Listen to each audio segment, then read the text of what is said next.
Bonjour à tous, c'est Damien. Aujourd'hui dans Parlons Photo, c'est vendredi et le vendredi je vous pointe tous les articles que j'ai trouvés intéressants tout au long de la semaine. Cette semaine, on commence par une infographie marrante, hop, que j'ouvre,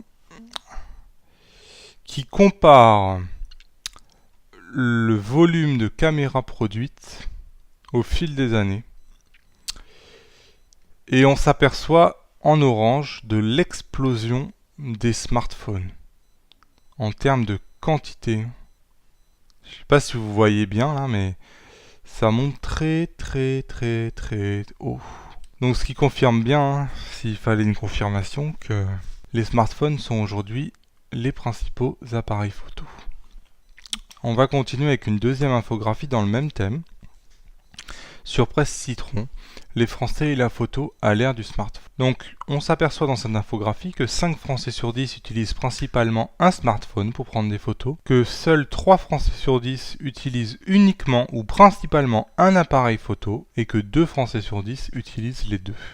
Donc, en gros, ça veut dire que 5 Français sur 10 utilisent au moins un appareil photo pour faire des photos, et 5 Français sur 10 se contentent uniquement du smartphone. On a par la suite un peu plus de renseignements. Bref, je vous laisse regarder. Encore une fois, je vous mets le lien. Un conseil de photographe qui m'a interpellé cette semaine: ne rangez pas votre appareil photo avant d'avoir quitté définitivement les lieux. Et il a tout à fait raison. Combien de photos sont perdues parce qu'on pensait que c'était terminé et on a rangé l'appareil photo. Sur Phototrend, je vous pointe aussi cette semaine un article sur les vainqueurs de l'Oscar de la meilleure photographie sur 90 ans en une seule vidéo.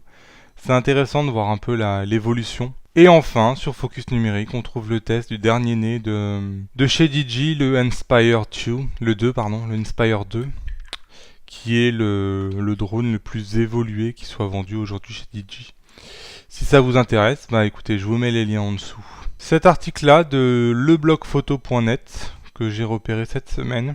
Un photographe a passé la nuit dans un ballot de foin pour réaliser une photo qui deviendra un timbre-poste. Je vous laisse lire cette histoire de comment ce photographe a pris la photo qu'on voit là.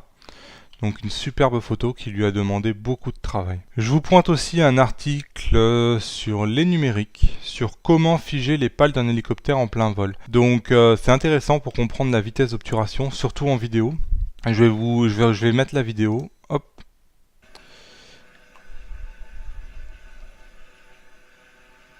Et en fait, on voit un hélicoptère qui s'envole et dont les pales ne bougent pas.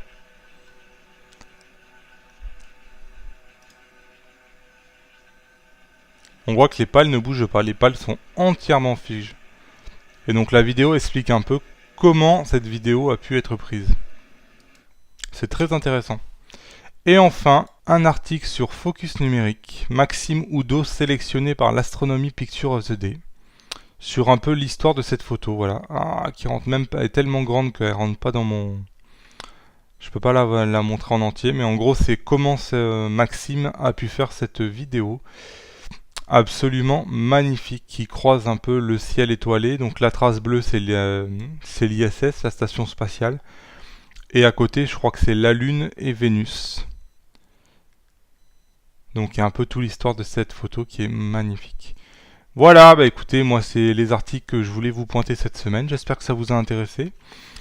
Parlons photo, c'est tous les jours à 6h30, une nouvelle vidéo, on progresse ensemble en photo, on discute photo. Moi je vous invite à vous abonner, vous avez le bouton qui est juste sur la fiche ou juste en bas à côté de la cloche, vous appuyez sur la cloche pour être prévenu tous les matins. Libre à vous de regarder la vidéo ou non, c'est gratuit, on progresse ensemble en photo, on parle photo sans se prendre la tête.